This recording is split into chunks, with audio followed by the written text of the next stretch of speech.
नमस्कार दोस्तों, राधे राधे, जय श्री कृष्णा। दोस्तों, कमेंट बॉक्स में जय श्री कृष्णा अवश्य लिखें। आइए सुनते हैं महाभारत के एक योद्धा अश्वत्थामा की कहानी। अश्वत्थामा द्रोणाचार्य का पुत्र था और अश्वत्थामा का जन्म द्वापर युग में हुआ था। द्रोणाचार्य को संतान प्राप्ति नहीं हो रही थी, तो वह भटकते भटकते हिमाचल की वादियों में पहुंच गए। वहां पर उन्होंने तपेश्वर महादेव नामक स्वयंभू शिवलिंग की पूजा अर्चना कर एक पुत्र की प्राप्ति की थी। कहा जाता है कि अश्वत्थामा भगवान शिव का ही अंश था। अश्वत्थामा के सर पर एक मणि थी, जो कि उसे किसी भी असुर, मानव, जानवर, देव के सामने निडर बनाए रखती थी। अश्वत्थामा के सर की मणि उसके जन्म से ही थी। अश्वत्थामा की माता का नाम कृपि था। कृपि और द्रोणाचार्य ने काफी संघर्षपूर्ण जीवन व्यतीत किया था। अश्वत्थामा को दूध भी पीने को नहीं मिलता था।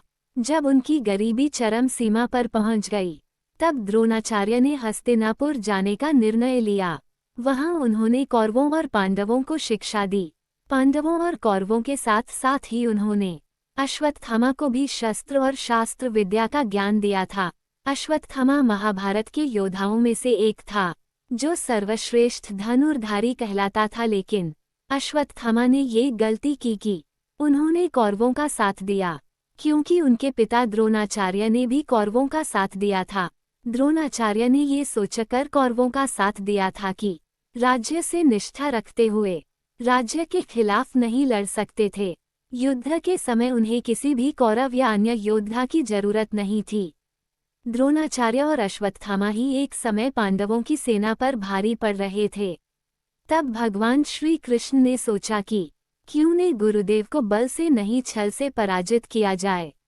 भगवान श्री कृष्ण ने युधिष्ठिर से कहा कि आप गुरु द्रोणाचार्य को कहिए अश्वत्थामा युद्ध में मारा गया, जिससे गुरुदेव शोक में डूबकर अपने हथियार त्याग देंगे। युधिष्ठिर ने कहा कि धर्म की रक्षा के लिए मैं गुरुदेव के खिलाफ छल करने के लिए भी तैयार हूँ। श्री कृष्ण ने भीम को एक हाथी की ओर इशारा करते हुए कहा कि उस हाथी का नाम तो बताए। मजले भैया भीम श्री कृष्ण की युक्ति समझ गए और उस हाथी को मारकर गुरु द्रोणाचार्य के सामने चले गए और कहने लगे कि गुरुवर, मैंने अश्वत्थामा को मार डाला। पर द्रोणाचार्य को भरोसा नहीं हुआ।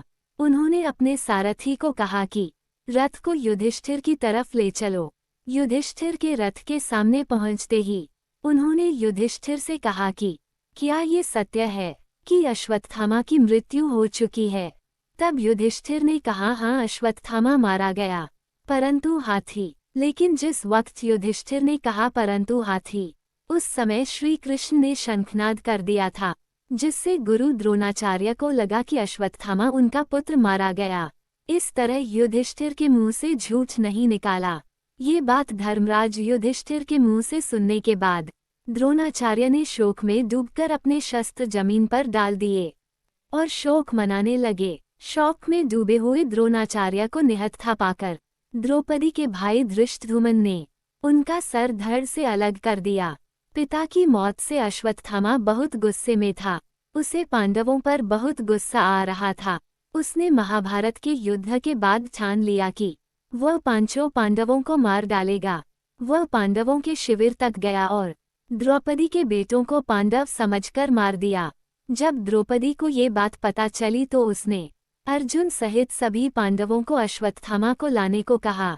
अर्जुन ने सौगंध खाई थी कि वह अश्वत्थामा को द्रौपदी के सामने ले जाकर उसे दंड देगा।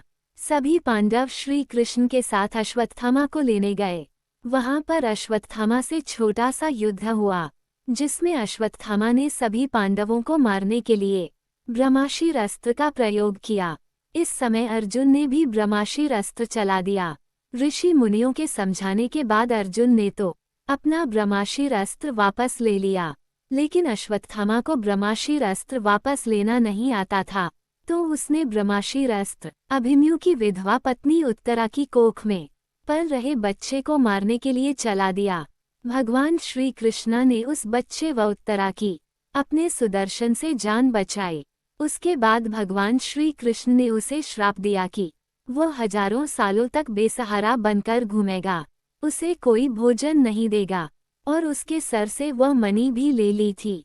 दोस्तों, अगर आपको मेरी है कहानी अच्छी लगी हो और अन्य ऐसी ही बेहद रोचक कहानियाँ सुनने के लिए मेरे चैनल को लाइक करें, सब्सक्राइब करें, शेयर करें और कमेंट करें। धन्यवाद दोस्तों।